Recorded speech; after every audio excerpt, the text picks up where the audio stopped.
Radio NRN 99.1 समयको ख्याल राखौं 6 बज्यो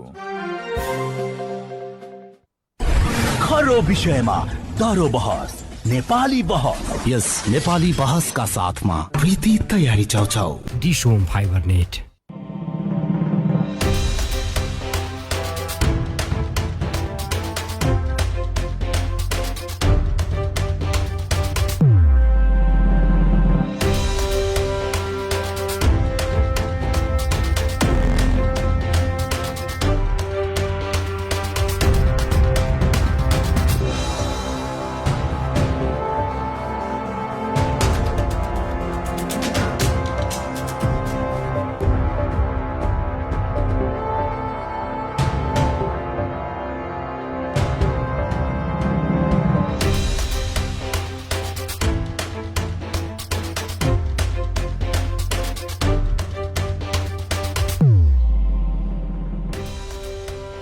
नमस्कार श्रोता, आजको नेपाली बहसमा म ऋषि धमला देशको समसामयिक राजनीतिक, आर्थिक, कूटनीतिक, सामाजिक र स्वास्थ्य क्षेत्रको बारेमा कोरोनाको संक्रमणको बारेमा विशेष बहस गर्नको लागि उपस्थित भएको छु। तपाईहरु सबैलाई थाहा छ, आजको नेपाली बहसमा हामी नेपाल भारत सम्बन्धको बारेमा पनि विशेषमा चर्चा गर्दैछौँ। भारतीय सेना अध्यक्षको नेपाल भ्रमण हुँदैछ।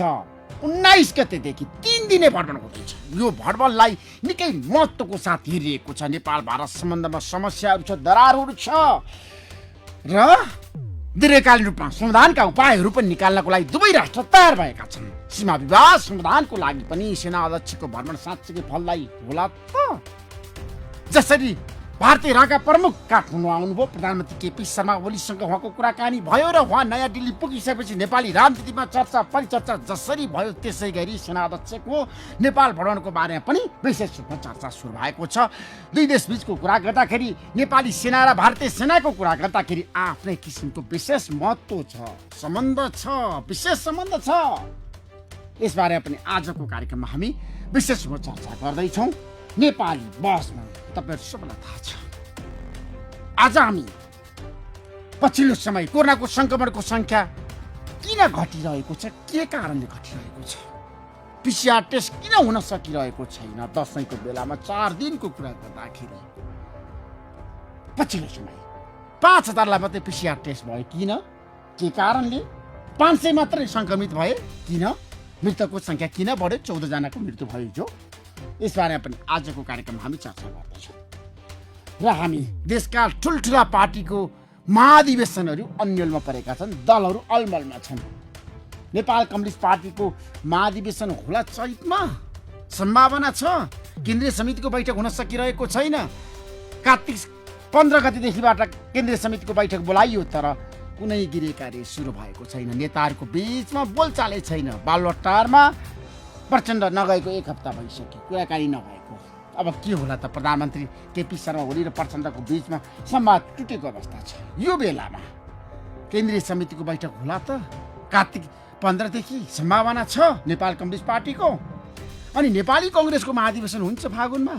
अन्यलता बढेको छ, असम्भव छ भनेर नेताहरूले बताइसकेका छ।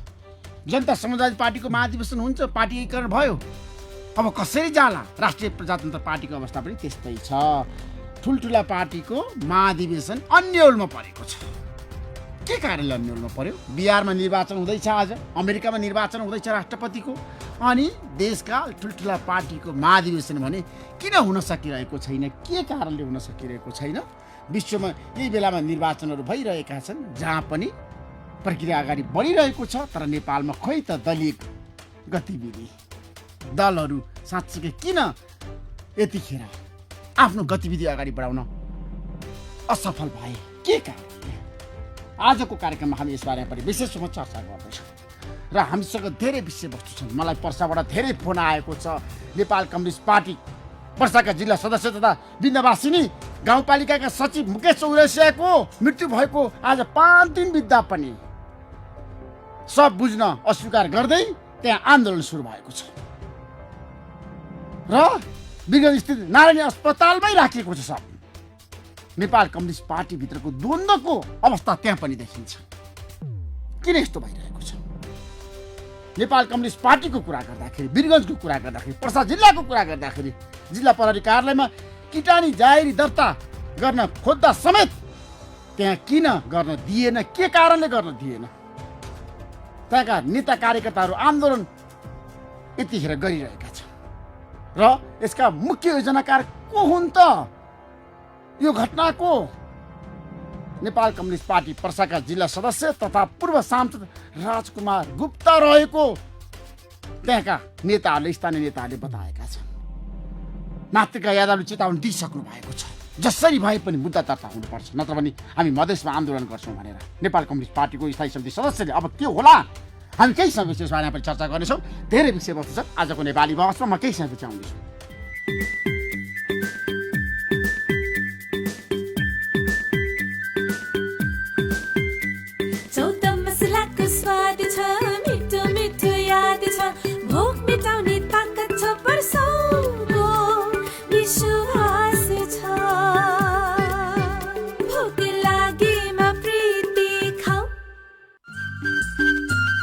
ओहो बाबु, कतिखेर आइपुगिस्? दर्शन बुवा 1 घन्टा जति भयो होला। अघि माइलाको चिया पसलमा चर्की गफ गर्दै हुनुहुन्थ्यो, बोलाउँदा सुन्नु भएन? त्यो मास्टरको छोरोले एमसीसी आए देश विकास हुन्छ, जनतालाई फाइदा हुन्छ भनेर जिद्दी गरिरहेको थियो। म हुँदैन भन्छु, पत्याउँदैन। त्यो त तपाईँले कुरा नै गलत गरेपछि कसले पत्याउँछ र? हेर्नुहोस् बुवा, एमसीसी आए हामी सबैलाई फाइदा हुन्छ। एमसीसी आए कसरी हुन्छ र फाइदा? हामी जनताले बिजुलीमा त्यति धेरै लगानी गरेका छौँ। भोलि बिजुली उत्पादन हुने तर बिजुली पठाउने ठाउँमा यो बिजुली पुगेन भने लगानी त डुबिहाल्छ नि। यो एमसीसी परियोजना भित्रिएपछि ट्रान्समिसन लाइन बन्छ, जसबाट नदी र खोलामा निकालेको बिजुली एउटै कुलोले जस्तो नेपालभरि पुर्याउन सघाउँछ। यसले औद्योगिक क्षेत्रमा भरपर्दो बिजुली पुर्याउँछ र देशलाई बिजुलीमा आत्मनिर्भर बनाउँछ र हामीले चलाएर बचेको बिजुली अन्य देशलाई बेच्न पनि सकिन्छ। यसबाट हुँदैन त फाइदा? ए कुरा यस्तो पो रहेछ, बल्ल बुझे एमसीसी परियोजनाका फाइदा। भोलि मास्टरको छोरा र मेरो गफ मिल्ने भयो। एमसीसीले सहयोग गर्ने योजनाका बारेमा सूचना चाहिए mcanp.org जानुहोस् वा info@mcanp.org मा सम्पर्क गर्नुहोस्। नेपालीहरूको महान पर्व, नेपालीको आफ्नै गर्व, सिजीसँग यो वर्ष बाँडो खुसी जोडो हर्ष, कुशल स्वास्थ्य असल चाड, उपहारको मजा खाली जाँदैन हात। यो दशैं र तिहार पर्वमा आफ्नो सीजी ब्रान्डको सामान खरिदसँगै जित्नुहोस् लाखौंको क्यासब्याक र स्योर शट उपहारहरू। CG, inspiring life. सबैको माग, हामी सबैको चाहना, आफ्नो र प्रियजनको सुस्वास्थ्यको कामना। अपग्रेड गरौँ लाइफस्टाइल, ढुक्क रहौँ मनमा, स्वच्छ रहौँ एलजीसँग, वृद्धि गरौँ बचतमा। यो पर्वमा एलजी का घरायसी सामानहरू खरिद गरी हेल्दी लाइफस्टाइललाई अपग्रेड गर्नुहोस् र साथमा 40% सम्मको क्यासब्याक र हात खाली नजाने आकर्षक उपहार प्राप्त गर्नुहोस्। LG life's good. यहाँहरूको सेवामा मेगा बैंक प्रस्तुत गर्दछ मेगा विश्वास बचत खाता भर्जन 2020। वार्षिक ब्याज दर 5%, निशुल्क भिजा डेबिट कार्ड, निशुल्क मोबाइल ब्याङ्किङ, निशुल्क इन्टरनेट ब्याङ्किङका साथै लकर सुविधामा 25% छुट, क्रेडिट कार्ड तथा ट्राभल कार्डमा पनि 50% छुट सहित अन्य धेरै सुविधाहरू। त्यसैले आकर्षक प्रतिफल र अत्याधुनिक सेवा सुविधाका लागि आजै नजिकैको मेगा ब्याङ्कको शाखामा गई मेगा विश्वास बचत खाता खोल्नुहोस्। थप जानकारीका लागि मोबाइल नम्बर 9847 69 48 76 मा सम्पर्क गर्नुहोस्। विश्वास जित्दै अघि बढ्दै मेगा ब्याङ्क नेपाल लिमिटेड। आहा, कति धेरै सुविधा। साह्रै दङ्ग हुनुहुन्छ त, के भयो त्यस्तो? ब्याङ्किङ क्षेत्रकै सर्वाधिक सुविधा सहितको अफर लिएर आएपछि त्यसै दङ्ग नि। अफर त्यस्तो विशेष के रहेछ? नेपाल ब्याङ्क लिमिटेडले आफ्ना ग्राहकहरूलाई निशुल्क एटिएम कार्ड साथै mobile banking, internet banking, demat खाता, मेरो सेयर, सी आस्पा सुविधाहरू निशुल्क उपलब्ध गराएको छ। वाउ, यति धेरै निशुल्क सुविधाहरू! म त आजै गएर नेपाल ब्याङ्कमा यी सुविधाहरू लिन्छु। हो नि, हजुरहरू पनि आजै नेपाल ब्याङ्कको भिजा डेबिट कार्ड र सम्पूर्ण डिजिटल ब्याङ्किङ सेवाहरू निशुल्क उपभोग गर्ने अवसर नगुमाउनुहोस्। नेपाल ब्याङ्क लिमिटेड, नेपालको पहिलो ब्याङ्क। यो हो नेपाली रेडियो नेटवर्क।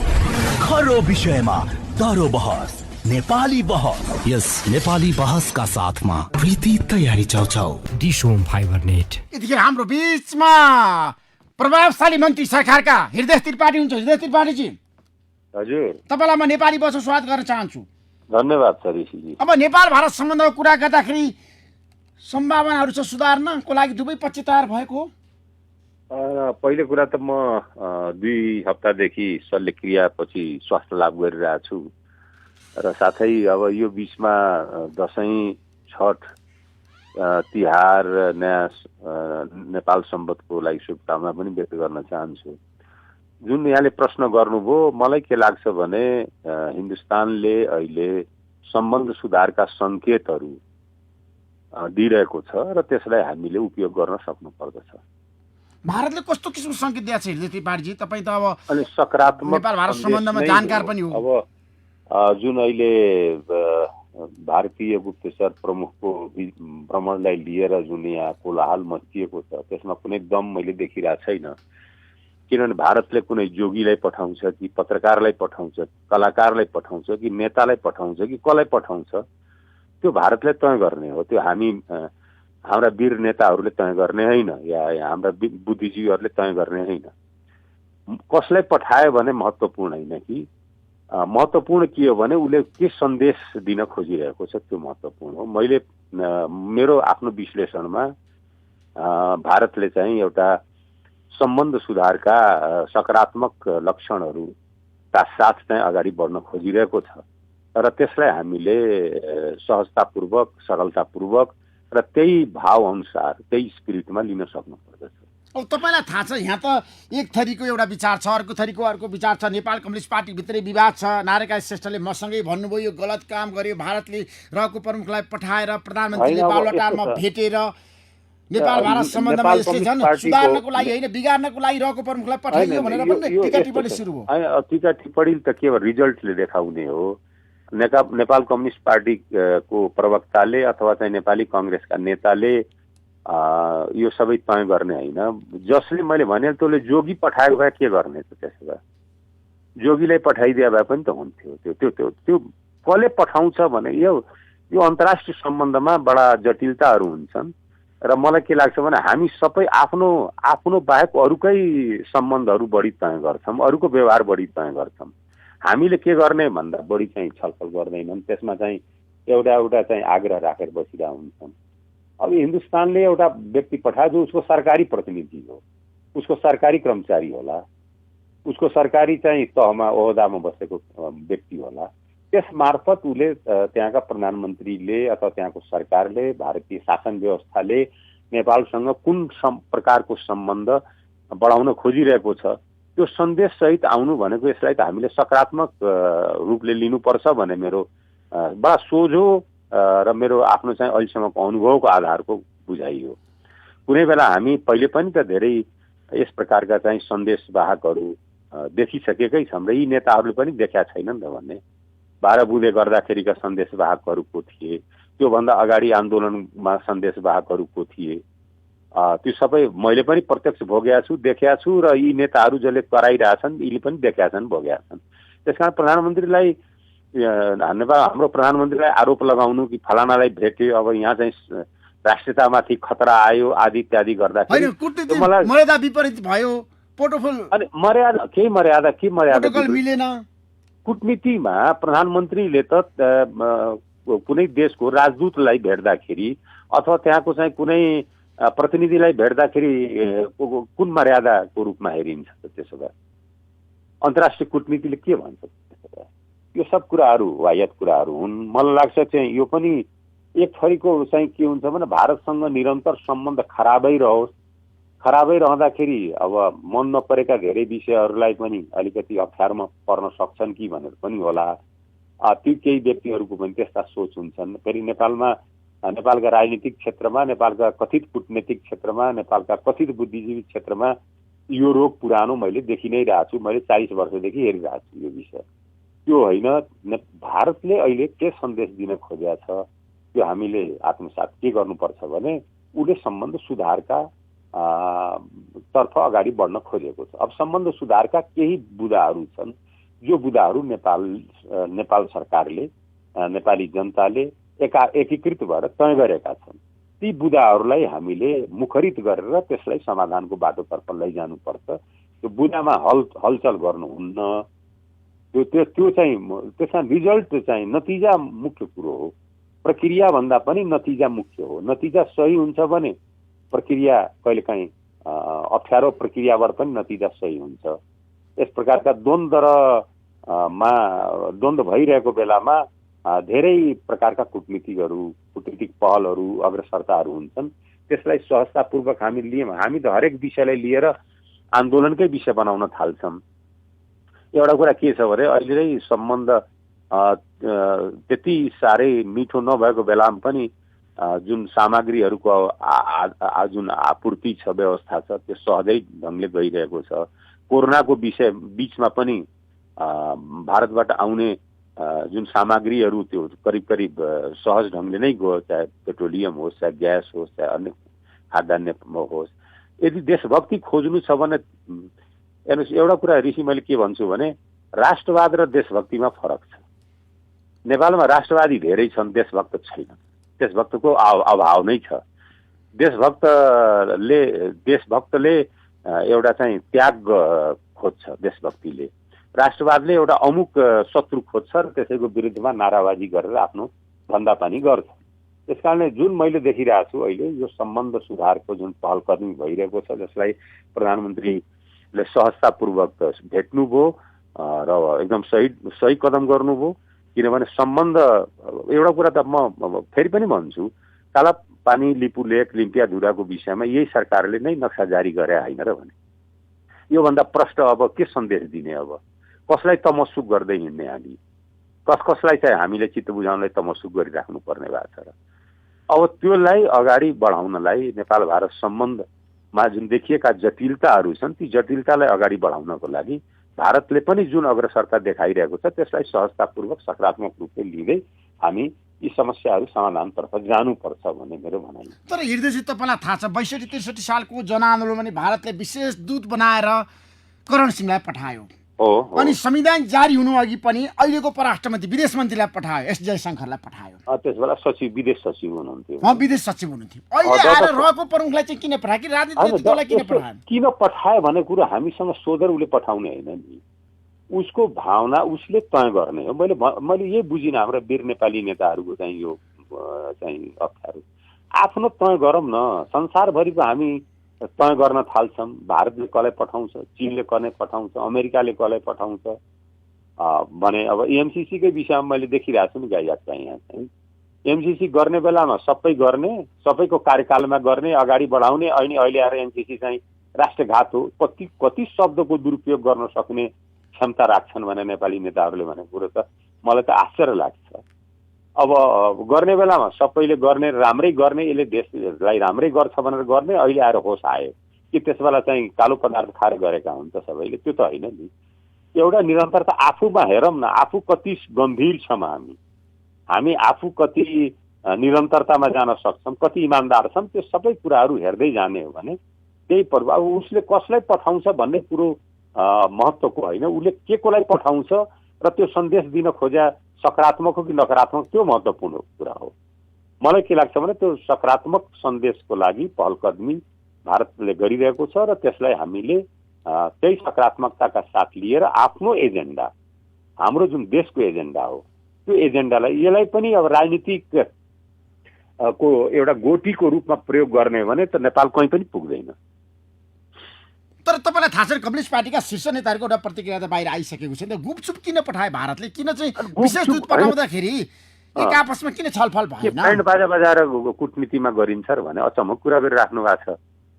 ती साथीहरूले विगतकै कुरा सम्झिनु भने कुन ब्यान्ड बाजा बजाएर भएको थियो? सबै अरू देशसँग पनि, चाहे भारत, चीन, अमेरिका लगायत हरेक देशहरूसँग भएका सम्बन्धका कुराहरू के ब्यान्ड बाजा बजाएर, पञ्चे बाजा बजाएर गरिन्छ अरे? यस्ता कुरा पनि यो केटाकेटी कुरा हो। यो चाहिँ त्यसमा नेपाल सरकारको सहमतिमा भारतले पठायो होइन उसले कसलाई पठायो उसको चयन हो, उसले पठायो एउटा सन्देश दिन खोज्यो पक्कै पनि। सन्देश के दियो त ठ्याक्कै तपाईँले के थाहा पाउनुभयो? तपाईँ त मन्त्री हो क्याबिनेटको।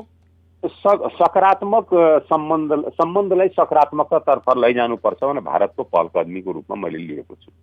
त्यसमा सीमा विवाद समाधान हुन्छ? अब किन नहुने? सबै समाधान हुन्छ भने अब हामी फेरि अब कसैले जुङ्गा पालेर आयो, कसैले दारी पालेर आयो भने पनि हामी ठेकान गर्ने हो र भने यस्ता पनि कुरा हुन्छ। कसैले धोती कुर्ता लगाएर आयो, कसैले शेरवानी लगाएर आयो, कसैले प्रिन्ट सुट लगाएर आयो भने पनि हामी तय गर्न थाल्छौँ। हाम्रा फेरि मनोविज्ञान बडा खराब छ। यो मनोविज्ञानले कहीँ पुग्दैन, नेपालले दुःख पाउनु पर्ने यो सबै यस्तै मनोविज्ञानलाई हामी बढावा दिएर पनि अप्ठ्यारोमा परेका हौँ धेरै। तर भेटवार्ता पारदर्शी भएन, परराष्ट्रको प्रतिनिधि त्यहाँ राखेन, परराष्ट्र मन्त्री बेखबर हुनुभयो भन्ने चर्चा पनि सुरु भएको छ। परराष्ट्र मन्त्री कहीँ बेखबर हुनु भएको छैन। परराष्ट्र मन्त्री स्वयं मलाई पनि हेर्न यहाँ स्वास्थ्यमा मैले लाभ गरिरहेको छु। उहाँ आउनुभएको थियो मेरै निवासमा र हाम्रो कुराहरू भएको थियो। यो सन्दर्भमा पनि कुराहरू भएको हो, त्योभन्दा अगाडि पनि कुराहरू भएको हो। उसले जुन एउटा सन्देश गुड गेस्चर दिन खोजिरहेको छ त्यो परराष्ट्र मन्त्रीलाई पुरै थाहा थियो र परराष्ट्र मन्त्रीले भनिसक्नु भएको छ सार्वजनिक रूपले यस विषयमा। अब यस विषयमा होइन उहाँले किन यसरी भन्नुभयो, फलानाले यसरी किन भन्यो, फलानाले चाहिँ किन ट्विटरमा यस्तो गर्यो भन्ने यो तफसिलका कुराहरूमा चाहिँ जाने जुन हाम्रो मनोविज्ञान छ, यो मनोविज्ञान नै दोषी छ। के भन्ने अब त्यो मनोविज्ञान अहिले के हट्लाएर खै तुरन्तै मैले भनेर तैपनि मैले देखा निचोड कुरो के हो भने हिन्दुस्तानले नेपालसँग सम्बन्ध सुधारका सकारात्मक पहल कदमी गर्नुपर्छ भन्ने निष्कर्षमा पुगे जस्तो देखिन्छ र त्यसलाई टेकेर हामीले हाम्रा एजेन्डाहरूलाई हाम्रो एजेन्डा जे छ महत्त्वपूर्ण एजेन्डाहरू त्यो करिब करिब सबैलाई थाहा छ, त्यो एजेन्डाहरूलाई अगाडि बढाउन सक्नुपर्छ। त्यही हो कला चाहिँ, त्यही हो कुटनीति, त्यही हो सफलता। तर हृदयजी तपाईँले राम्रोसँग हेर्नु भएको छ होइन, हाम्रो देशको हरेक परिवर्तनमा भारतको सहयोग र समर्थन छ र सम्बन्धहरूको कुरा गर्दाखेरि यसका धेरै पाटाहरू छन्, बहुआयामिक पाटाहरू पनि छन्। यसका पक्षहरूमा हामी आगामी दिनमा बहस गरौँला। अब अहिले आएर परराष्ट्रको प्रतिनिधि चाहिँ बस्नै पर्थ्यो भनेर चाहिँ भनिएको छ नि त भेटवार्तामा। प्रधानमन्त्रीले एक्लै भेटवार्ता गर्न पाउनुहुन्न कुनै पनि विदेशी पाहुनासँग। अनि यस्तो कुरो एक्लै त उहाँ किन भेट्नु भयो होला र होइन, उहाँको पनि सहयोगी होलान् त्यहाँ। त्यो चाहिँ एक्लै भनेको अब प्रधानमन्त्री फेरि देशको प्रधानमन्त्रीले भेट्दाखेरि पनि सेन्सर गर्न मिल्छ र भने मुख्य कार्यकारी प्रमुखले कसैसँग भेट्यो भने त्यसलाई सेन्सर गर्ने को त फेरि मैले त्यो पनि बुझ्न चाहिरहेको छैन, बुझ्न सकिरहेको छैन। त्यो सेन्सर गर्न मिल्छ र भने कुनै हाम्रो चाहिँ कार्यकारी प्रमुखले कसैसँग भेट्दाखेरि सेन्सरको लागि कहीँ अरू अवयवहरू थप्नुपर्छ र त्यहाँ यो आफै पनि एकदम काँचो सोचाइ हो, कच्चा सोचाइ हो। त्यसमा अब सीमा विवादको कुरा गर्दाखेरि दुवै पक्ष वार्तामा बस्न तयार भयो। अनि हरेक समस्या पहिले मैले भनिहालेँ, यसलाई पहिले त यसरी लिनुपर्छ। पहल कदमी जुन भयो या भइरहेको छ यसलाई सकारात्मक रूपले लिएर अनि अगाडि हाम्रा समस्याहरू हल गर्नपट्टि जानुपर्छ। नेपाल भारत सम्बन्धका मा देखा परेका विषयहरू जुन छन् ती विषयहरूलाई समाधान गर्नतर्फ यो पहल कदमी हो, यो एउटा सुरुवात हो। सुरुवातमै हामीले चाहिँ अब सबैले चाहिँ आफ्नो मुड्की तानातान गर्ने भने त सुरुवातै बन्द हुन्छ। बन्द भएपछि के समाधान होला र खै मैले त बुझ्नै सकिरहेको छैन। सुरुवातै गर्न नदिने, कहीँ कुरै गर्न नदिने, कुरा आएपछि प्रधानमन्त्रीलाई नै सेन्सर गर्न खोज्ने। प्रधानमन्त्री भनेको त्यो सामान्य त त्यसै चन्दा पुरस्कारमा भएको प्रधानमन्त्री त होइन नि।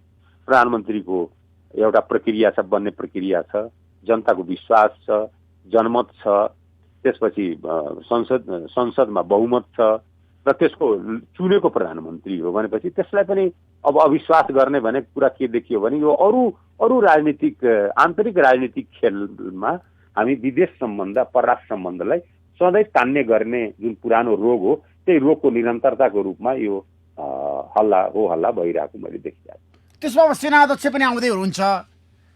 यो भ्रमणले चाहिँ दुई देशबीचको सम्बन्ध होइन मलाई के लाग्छ भने यो परम्परागत हो। नेपालको सेनापति भारतको चाहिँ अनौपचारिक या चाहिँ एउटा अनरेरी जेनरल र भारतको सेनापति नेपालको अनरेरी जेनरलको जुन परम्परा छ त्यो परम्परालाई हाम्रा सेनापति पनि जानुभएको थियो। अनरेरी उहाँ एउटा चाहिँ जेनरलको चिफको चाहिँ उहाँले चाहिँ दर्जा भारतले सम्मान गरेका थियो।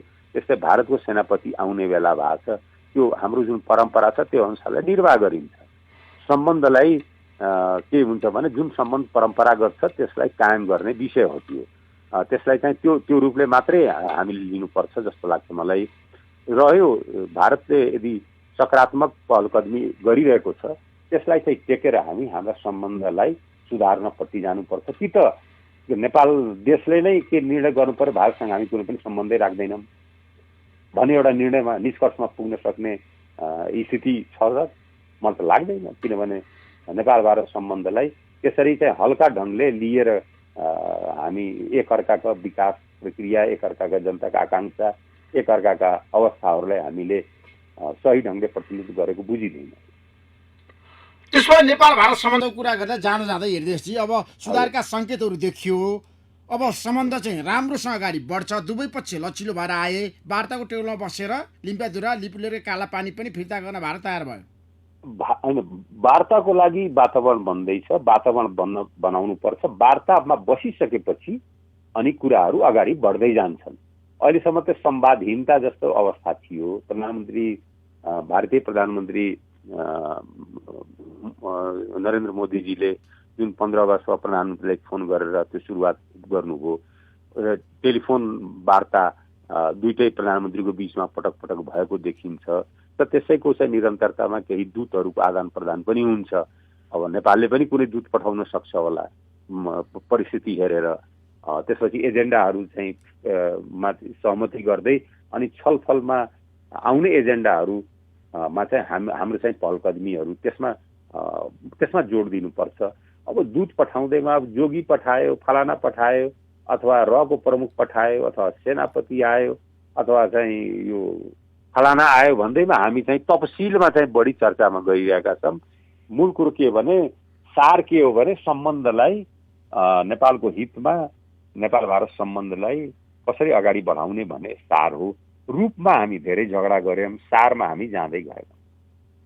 त्यसो भए कोरोना रोकथाम र नियन्त्रणमा सरकार चुक्यो भनेर प्रधानमन्त्रीको जताततै आलोचना भएको छ नि फेरि पछिल्लो समय त। होइन, यस्तो छ, कोरोनाको विषयमा एउटा चाहिँ यो एउटा वक्तव्यको जुन स्वास्थ्य मन्त्रालयको वक्तव्यलाई लिएर जुन भयो आलोचना, त्यसलाई प्रधानमन्त्रीले आफ्नो सम्बोधनमा भनिसक्नुभयो, हामी जनताको स्वास्थ्यसँग बाट विमुख भएको होइनौँ। अहिले पनि त भइरहेछ नि, कोही प्राइभेट हस्पिटल पनि उपचार गराइराख्नु भएको छ आफ्नो क्षमता गच्छे अनुसार। कोही अब सरकारी अस्पतालमा पनि गरि नै रहेछ। देश सरकारले त्यसको चाहिँ सबै खर्चहरू बेहोरी नै रहेको छ।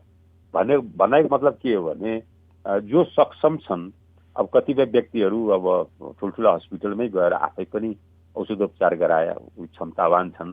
तर जोसँग छैन, जो आम जनता जोसँग क्षमता छैन, आर्थिक क्षमता छैन, त्यसबाट त सरकार विमुख हुनै सक्दैन र विमुख भएको पनि छैन। त्यसो भए मलाई बताउनुहोस्, अहिलेको अवस्थामा छ नि निःशुल्क उपचार गर्न सरकारले सक्दैन हृदयजी? किन गरि नै रहेछ त, गरि नै रहेछ। यो बढी जुन चर्चा भइरहेको त्यो वक्तव्यको एउटा अंशलाई टेकेर चर्चा भइरहेको हो।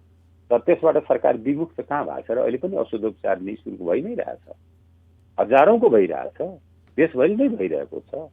त्यो तपाईँ पत्रकारहरूले नै सबै विराटनगरमा भएको, जनकपुरमा भएको, वीरगञ्जमा भएको, बुटोलमा भएको, दाङमा भएको, त्यसभरि पोखरामा भएको उपचारहरू सबै हेर्नुहोस् न। यहीँ काठमाडौँमा भइरहेका उपचारहरू हेर्दाखेरि अहिले पनि निःशुल्क उपचार प्राप्त गर्नेहरूकै सङ्ख्या बढी छ भन्ने कुरा त जगजाहेरै छ। थ्याङ्क यू सो मच हृदय त्रिपाठीजी, समय दिनुभयो। तपाईँलाई म धेरै धन्यवाद दिन चाहन्छु। धन्यवाद सर, धन्यवाद। Thank you so much. उहाँ हुनुहुन्छ सङ्घीय मामला तथा सामान्य प्रशासन मन्त्री हृदय त्रिपाठी। म केही विषयपछि पुनः आउनेछु। छोरी, यो छोरी, ये बाबा हो होइन, कति झुन्डिरा हो यो ल्यापटपमा। अरे शिव भगवान्, हजुरकै काम गरिरहेको त हो। मेरो काम रे? अनि हो त, हजुरको खाता खोल्न लागेको नि। खाता होइन, के भन्छ यो? ल लिनुहोस् हजुरको खाता नम्बर। अब दाजुलाई विदेशमा पठाइदिनुहोस् र पैसा पठाउन भन्नुहोस्। हे भगवान्, घरमै बसी यस्तो सेवा। हो त, कृषि विकास ब्याङ्कले जहाँबाट पनि खाता खोल्न सक्ने सुविधा ल्याएको छ नि। विस्तृत जानकारीका लागि आजै adbl.gov.np सर्च गरौँ र आफूले चाहेको खाता शून्य मौजातमा तुरुन्तै खोलौँ। सम्पूर्ण सुविधा सहितको तपाईँ हाम्रो घर आँगनको बैंक कृषि विकास बैंक। हे बाबा, हेर त हेर कृषि विकास बैंकको सेवा। गौतम बुद्धको जन्मभूमि नेपाल हो। सगरमाथा हाम्रै देश नेपालमा छ। हिमाल पहाड तराई जहाँ रहे नि हामी नेपाली हो त। बुद्ध र सगरमाथा देशका गरिमा, तिमी बाबा आमाकी गरिमा, अनि हामी सबैको गरिमा। गरिमा विकास बैंक होइन त बाबा? हो नि छोरी, हाम्रो आर्थिक समृद्धिको विश्वासिलो सारथी गरिमा विकास बैंक नै त हो नि। मेचीदेखि महाकालीसम्म, हिमाल पहाड र तराईका गाउँदेखि सहरसम्म सरल र पूर्ण बैंकिङ सेवा प्रवाह गरिरहेको हामी सबैको मन जित्न सफल राष्ट्रिय स्तरको विकास bank Garima Bikas bank. Access to all. Dipa, ए दिपा। किन दीपक? हेर न, मेरो घर केही समयलाई रुङ्दिनु पर्यो है। मेरो छिमेकीको भाइको श्रीमतीलाई क्यान्सर भएछ। बिचराको आफ्नो कोही छैन, उसँगै दिल्ली गइदिनु पर्यो। के कसो गरौँ दिपा? ए आत्ति नै पर्दैन नि। अनि सुन, दिल्ली सिल्ली पनि जानु पर्दैन। नेपालकै झापा जिल्लाको बिर्तामोटमा यही 76 साल पुसदेखि दक्षिण पूर्वी एसियाकै नमुना क्यान्सर हस्पिटल सञ्चालनमा आइसकेको छ नि। यो हस्पिटल त चान्चु नै होइन नि, 300 बेडको क्यान्सर हस्पिटल हो। त्यो पनि अमेरिकामा बनेको विश्वकै अत्याधुनिक ट्रुबिम लिनियर एक्सिलेटरबाट हाम्रो शरीरमा भएको कुनै पनि ट्युमर तथा क्यान्सरको 15 सेकेन्डमा नै स्क्यान गरी 39 सेकेन्डमै रेडिएसन दिने मेसिन हो। अझ पाठेघरको त महिलाहरूलाई थाहै नपाई इन्टरनल रेडिएसन थेरापी दिने ब्रेकी थेरापी पनि छ। त्यो त झन् दिल्लीको भन्दा पनि अत्याधुनिक नयाँ प्रविधि हो नि। यति मात्र कहाँ हो र दीपक, क्यान्सरको अवस्था कस्तो छ भनेर पत्ता लगाउने पेट स्क्यान मेसिन, महिलाहरूको स्तन क्यान्सरको थाहै नदी अटोमेटिक तरिकाले बायोप्सी निकाल्ने 3D मेमोग्राम, 128 स्लाइसको 4D स्क्यान, 3 टेस्लाको MRI, DEXA scan, gamma camera, टाउकोको ट्युमर निकाल्न न्युरो नेभिगेसन मेसिन, क्यान्सरको अपरेसनको लागि अत्याधुनिक मोडुलर अपरेसन थिएटरबाट सेवा र सुविधा दिन्छ। अनि सुन दीपक, केमोथेरापी लिनलाई त डे केयर अझै कति राम्रो छ नि। अहिले त दिल्ली गएका सबै जसो मान्छेहरू त्यही क्यान्सर हस्पिटलमा आउन थालिसके। अस्ति म गएर हेर्दा त 3 छक्क परे। भाषा पनि आफ्नै, अनि कति सजिलो। दिल्लीमा गएर बस्नुपर्ने झन्झटबाट मुक्त, घरको खाना खाएर दिल्लीको भन्दा राम्रो उपचार, अनि दिल्लीको भन्दा आधा खर्चमै उपचार हुन्छ। बुझ्यौ तिमीले? ल ल दिपा, अब त्यही जानु पर्यो त्यसो भए। ल ल हुन्छ हुन्छ। ल ठेगाना लेख त। पूर्वाञ्चल क्यान्सर हस्पिटल प्राली, मेची अञ्चल प्रदेश नम्बर 1, झापा जिल्ला बिर्तामोड, BNC टिचिङ हस्पिटल सँगै। Phone number 023 545 942 546 180 546 325। मोबाइल 9814 080 689 98 010 00825। यसपालिको दसैँ तिहार डिजिटल आशीर्वाद, मोबाइल ब्याङ्किङ ग्लोबल स्मार्ट हुन्छ हाम्रो साथ। आशीर्वाद पनि दक्षिणा पनि मोबाइल ब्याङ्किङ ग्लोबल स्मार्टबाट। ग्लोबल IB ब्याङ्क, सबैका लागि ब्याङ्क।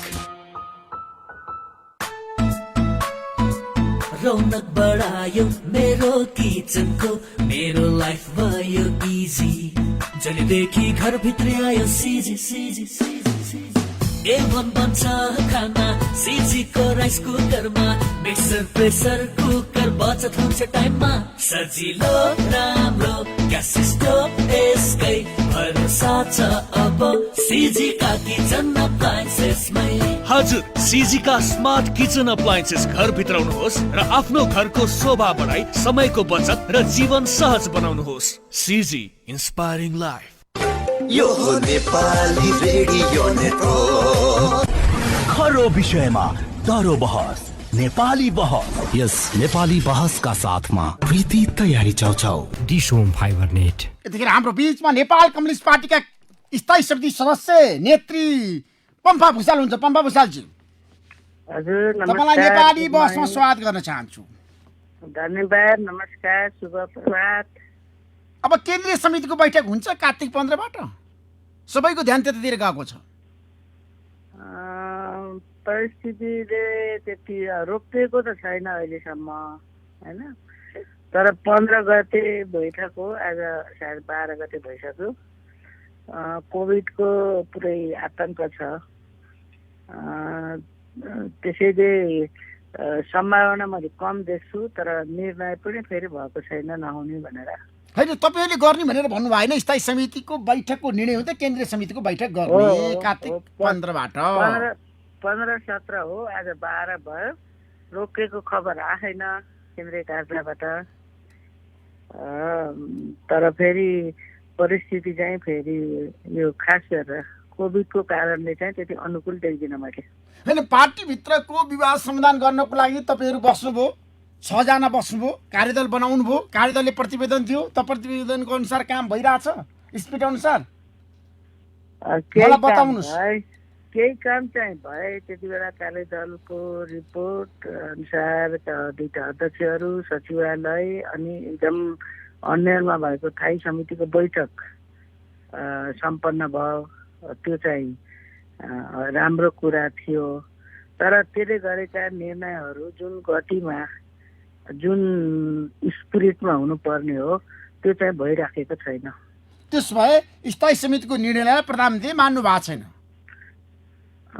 ठ्याक्कै भन्नु सिधा प्रश्न उत्तर दिनुहोस् पम्बाजी होइन जे के कार्यदलले दिएका रिपोर्टहरू अहिले आएर कार्यान्वयन भइराखेका छैनन् अनि तपाईँहरू के गर्नुहुन्छ अब तपाईँहरूले चाहिँ नि कार्यदलले दिएको प्रतिवेदन कार्यान्वयन नहुनुको कारण के हो समीक्षा गर्नु भएको छ पछिल्लो समय छैन हामी बसेका छैनौँ अब यही कार्तिक 15बाट केन्द्रीय समितिको बैठक बस्ला त्यहाँ चाहिँ कुराहरू आउलान् कार्यान्वयन हुन नसकेका कुराहरू अथवा कार्यान्वयन गर्दा अप्ठ्यारा भएका विषयहरू पार्टी एकीकरणका सबै काम 1 महिनाभित्र सक्ने भनेको 2 महिनाभन्दा पनि बढी झन्डै 3 महिना लाग्न थाल्यो त्यो पनि भएको छैन सरकारको कामलाई प्रभावकारी बनाउनलाई आवश्यक निर्णयहरू गर्ने पुनर्गठन सहितका भन्ने थियो त्यो पनि भएको छैन त्यसैले अब या त अब 15 गते केन्द्रीय समिति बैठक बस्छ होइन भनेदेखि फेरि अब सचिवालय हुँदै 3 महिनामा त फेरि स्थायी समितिको बैठक पनि बस्नुपर्ने हुन्छ बस्ला समीक्षा गर्नु समीक्षा गर्छ नेताहरूले प्रधानमन्त्री र प्रचण्डको बिचमै सम्बन्ध दरारमा पर्ने भएको छ पछिल्लो समय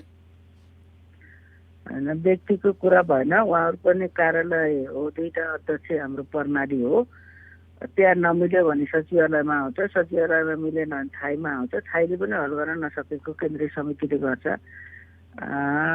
केन्द्रीय समितिले गरेन भने कुनै खालको राष्ट्रिय स्तरको कार्यक्रम पनि गर्न सकिन्छ समस्या समाधानका निम्ति तर समस्या समाधान अनिवार्य शर्त हो है अनिवार्य शर्त हो तर सम्भावना देखिन नि पम्पाजी नेताहरू आफै रणनीतिमा हुनुहुन्छ यतिखेर होइन अब यो अलिकति दसैँ मई जस्तो पनि बनेको अरे सबैतिर ठप्प जस्तो त्यसैमा कोभिडको पनि अनि मेरो 2-3 दिन यता चाहिँ 3-4 दिनै जस्तो भइसक्यो कोही उच्च तहको नेतृत्वस्त मेरो छलफल भएको छैन त्यसैले अब आजबाट अलि अब वातावरण अलि भेटघाट गर्ने बन्ला पार्टी केन्द्रीय कार्यालयतिर गइएला अनि अलि यथार्थ कुरो बुझ्नु पर्ला त्यसो बैठक नहुने निश्चित भयो नेताहरूको बीच मनमुटाव छ समस्या छ जटिलता छ स्थायी समितिको निर्णय कार्यान्वयन भएन भने तपाईँको निष्कर्ष हो होइन मैले के हो भन्दा केन्द्रीय समितिको बैठक नबस्ने कुरो अहिलेसम्म आएन खबर भनेपछि त्यसलाई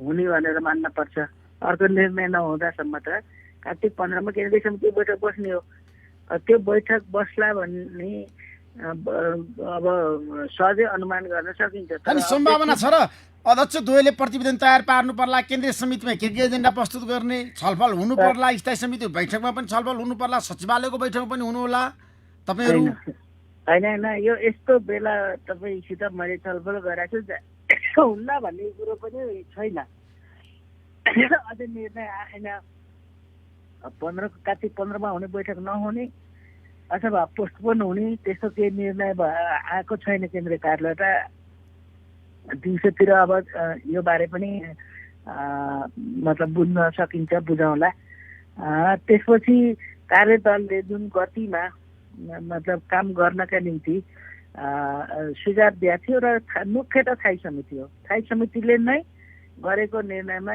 1 महिनाभित्र पार्टी एकीकरणका काम सबै सक्ने सबै तहका अनि सरकारका कामलाई सबै तहका सरकारलाई चाहिँ प्रभावकारी ढङ्गले जनतामा देखिने गरेर कार्य गर्नका निम्ति स्थानीय सरकारलाई चाहिँ निर्देशिका जारी गर्ने प्रदेश र केन्द्रको सरकार पुनर्गठन गर्ने भनेको त्यसमा पनि ढिलाइ भएको छ त्यसो भन्दा निष्कर्ष कार्यान्वयन भएन स्थायी समितिका निर्णय कार्यान्वयनमा एकदम ढिलाइ भएको छ यति चाहिँ भन्न सकिन्छ।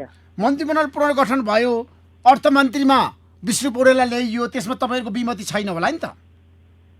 होइन, म अहिले व्यक्ति र एउटा मन्त्रालयको कुरा नगरौँ होइन, तर जुन ढङ्गको स्थायी समितिको निर्णय एकमतले गरेको निर्णय हो, त्यो निर्णयको हुबहु पालना हुनुपर्छ र पार्टी एकीकरणका काम सबै सकेर अनि सरकार र पार्टीको कामलाई एकीकृत गरेर अगाडि लिएर जाँदाखेरि मात्रै जनताका समस्याहरू, जनताका अपेक्षाहरू, सरकारले भइरहेका कामका प्रभावहरू पार्टीले सरकारसम्म पुर्याउने, सरकारले चाहिँ गरेका निर्णयहरू चाहिँ पार्टीले कार्यान्वयन गरेर जाँदाखेरि मात्रै सरकारका काम प्रभावकारी हुन्छन्। अहिले त्यो हुन सकेको छैन।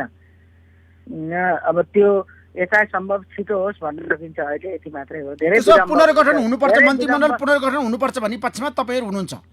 स्थायी समितिको स्पिरिट त्यही हो? मेरो होइन ऋषिजी, हाम्रो स्थायी समितिको निर्णय हो। अब मेरो भन्ने कुरा हो भने हामीले सामूहिक ढङ्गले एकमतले सर्वसम्मतिले स्थायी समितिले निर्णय गरेको कुरा हो, त्यसको पालना हुनुपर्छ। सबै तहका सबै नेताले त्यसलाई लागू गर्नुपर्छ। तपाईँलाई थाहा छ जस्तो पर्साको कुरा आएको छ, पर्साबाट मलाई धेरै फोन आयो, तपाईँकै पार्टीको जिल्लाका नेता मुकेश चौरसियाको हत्या भयो। बहुत दुःखद घटना हो। अनि तपाईँकै पार्टीका नेताहरू बचाउन लागे नि त दोषीहरूलाई?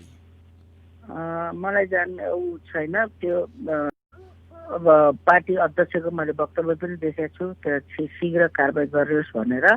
जो दोषी भए पनि मतलब कारबाहीको दायरामा ल्याउने कुरा जाँचैको घटनामा नै हुन्छ र वीरगञ्जको एउटा आफ्नै पक्षबाट आफ्नै पार्टीका बिचको यस्तो चाहिँ यो लज्जास्पद हो र यसलाई छिटोभन्दा छिटो कानुनी दायरामा लिएर दोषीमाथि कारबाही हुनुपर्छ, यति भन्न सक्छु। होइन, आफन्तले अहिलेसम्म सब बुझेका छैनन् र उनीहरूले भनेका छन् पूर्व सांसद राजकुमार गुप्ताको योजनामा भयो सबै कुरा, कारबाही हुनुपर्छ उनलाई। त्यो जाहेरी दिनुभएको छ होला र अब सम्बन्धित निकायले निष्पक्ष छानबिन गरेर दोषी नउम्कियोस्, निर्दोष नपरोस्। एकजना होनाहार आफ्नै पार्टीको कामरेडको हत्या भएको छ, छिटोभन्दा छिटो हत्यारालाई कारबाही हुनुपर्छ। कुनै पनि तह पक्षबाट हत्यारालाई बचाउको चाहिँ गरिनुहुन्न। तर जिल्ला प्रशासन कार्यालयमा छ नि, प्रहरी कार्यालयमा जुलुसहरू भइरहेछ, धरना भइरहेछ, दोषीलाई कारबाही हुनु पर्यो। यो गर्नै नपर्ने कुरा हो, किन भएको छ मैले बुझेको छैन। किन त्यस्तो घटना भइरहेछ पार्टीभित्र? जहाँ चाहिँ हत्या अपराधका घटना हुने गरेका छन्, यो चाहिँ आफ्नै पार्टीभित्र हुने असाध्यै मतलब एकदम लज्जास्पद हो र एकदम घृणित पनि हो। र जो कमरेडको हत्या भएछ, हत्यामा संलग्न जोसुकै भए पनि कानुनको दायरामा आउनुपर्छ, कारबाहीको दायरामा आउनुपर्छ र कानुन अनुरूपको दण्ड सजाय पाउनुपर्छ। प्रशासनले यो वा त्यो बहाना गर्नुहुन्न। तर मातृका यादवले भन्नुभएको छ घटनाको किटानी जाहेरी दर्ता नगरी आन्दोलन गर्छौं भनेर भन्नुभएको छ। मैले त देशभरि आन्दोलन हुन्छ भनेर चेतावनी दिनुभएको छ। अनि एउटा कमरेडको हत्या भएको छ, हत्याको छानबिन, हत्यारामाथि कारबाही हुनुपर्छ, यो मेरो यही अडान हो ऋषिजी। तर गृहमन्त्री किन मौन हुन्छ रामबहादुर थापा बादल यस बारेमा? अनि प्रहरी प्रशासनले गर्ने हो हैन? प्रहरी प्रशासनले गरेन रे, गरेन भने गृहमन्त्री चाहिँ आदेश दिनुपर्छ। मलाई किन छैन मलाई थाहा छैन, म बुझाउँदा मातृकाजीसँग पनि अहिले मलाई किन नगरेको भन्ने पनि थाहा छैन। गर्नुपर्छ भन्ने मेरो कुरा हो। त्यसो भए दोषीलाई कारबाही हुनुपर्छ, जोसुकै होस्, पार्टीकै नेता किन नहोस्, जो सुकै भए पनि गर्नुपर्छ। किन एउटा पार्टी कमरेडको हत्या भएको छ, एउटा नागरिकको भए पनि गर्नुपर्छ। त्यसमा मलाई के बताउनुहोस् भन्दाखेरि जस्तो भारतीय रहका प्रमुख काठमाडौँ आउनुभयो, प्रधानमन्त्रीले बालुवाटारमा भेट्नुभयो, यसलाई लिएर तपाईँको पार्टीभित्र किन रणाको मत चाहियो, के कारणले भन्नुहोस् त?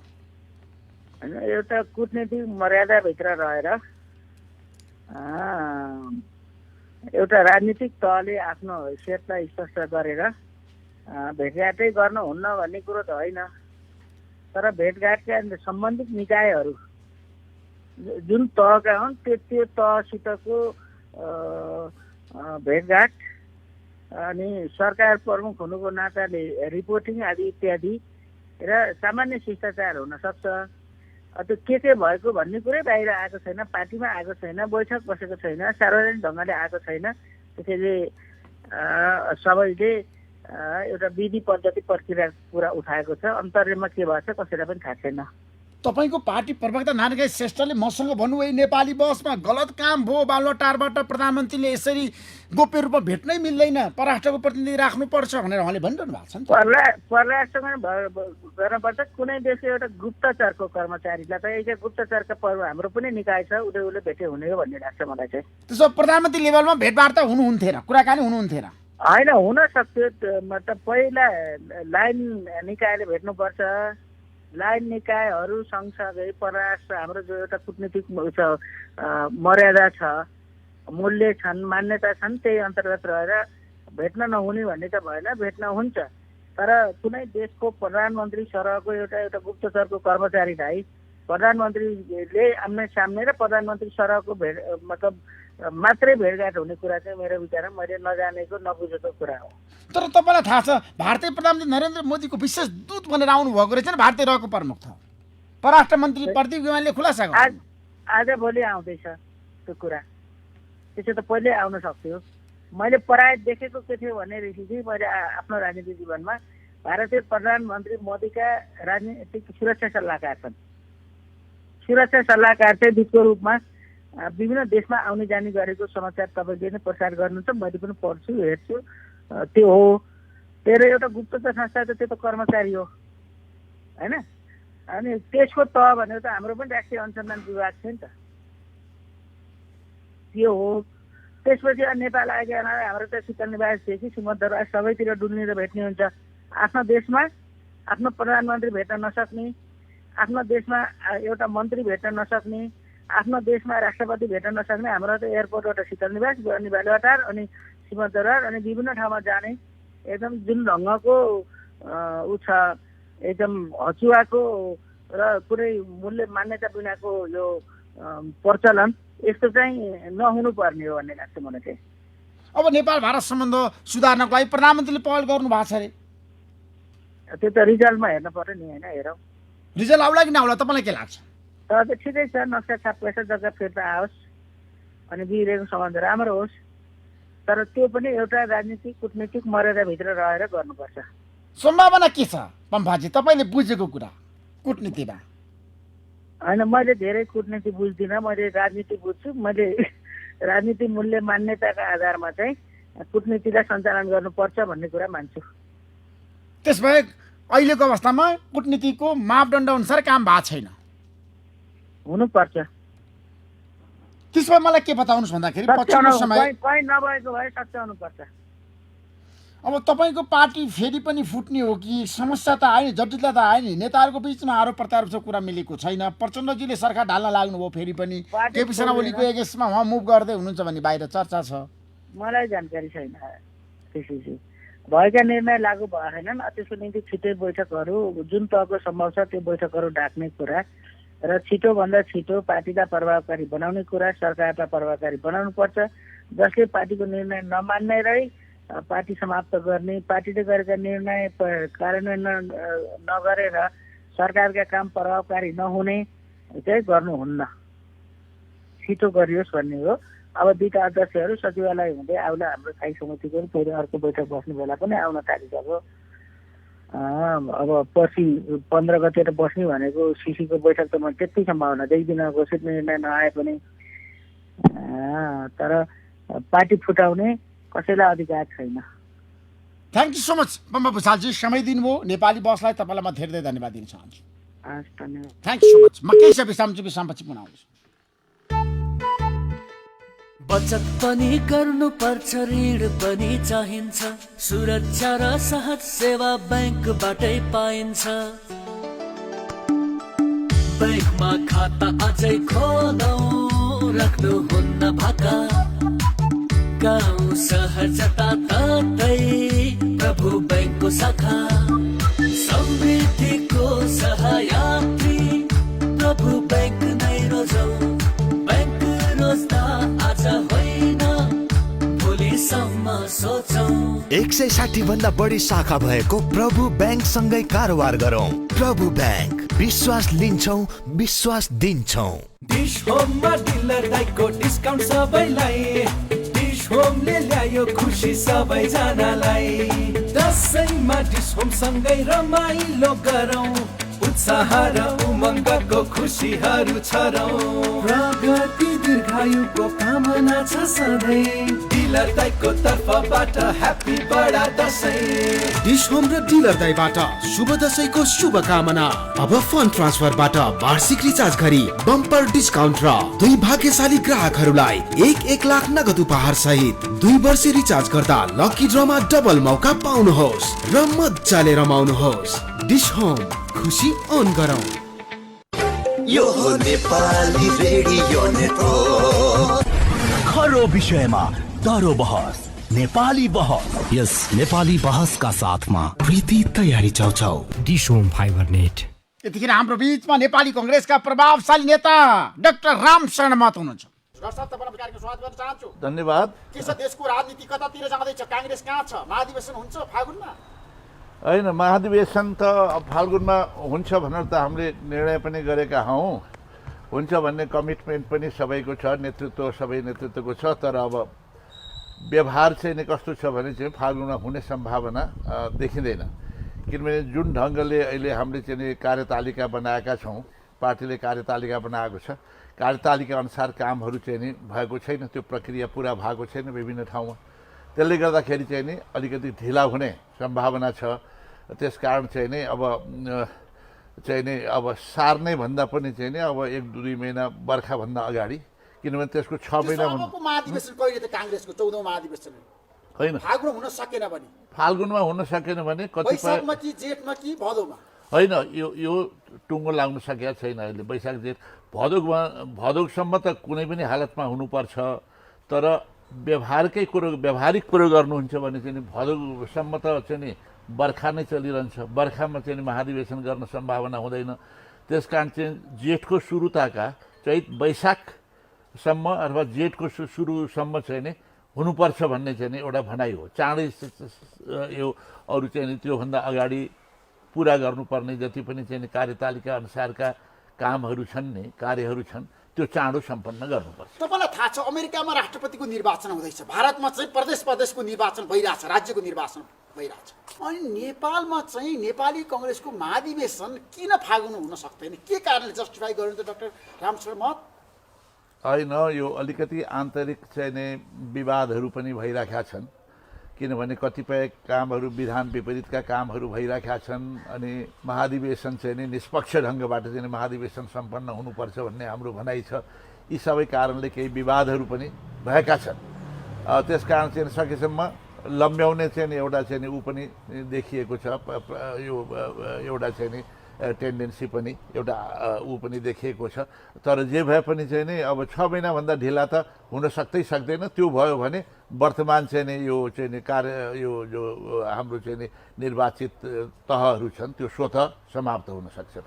त्यसमा पार्टी सभापति शेरबहादुर देउवाको चाहना अनुसारै कांग्रेस अगाडि बढ्ने भयो होइन? उहाँको चाहना त भदौमा अधिवेशन गर्ने छ, रणनीति योजना होइन, थाहा छैन। अब उहाँ चाहिँ फाल्गुनसम्मै भन्नुहुन्छ भन्नलाई, तर व्यवहारमा चाहिँ त्यस्तो देखिएको छैन। त्यसकारण चाहिँ यसमा सहमतिले नै निर्माण गर्नुपर्छ।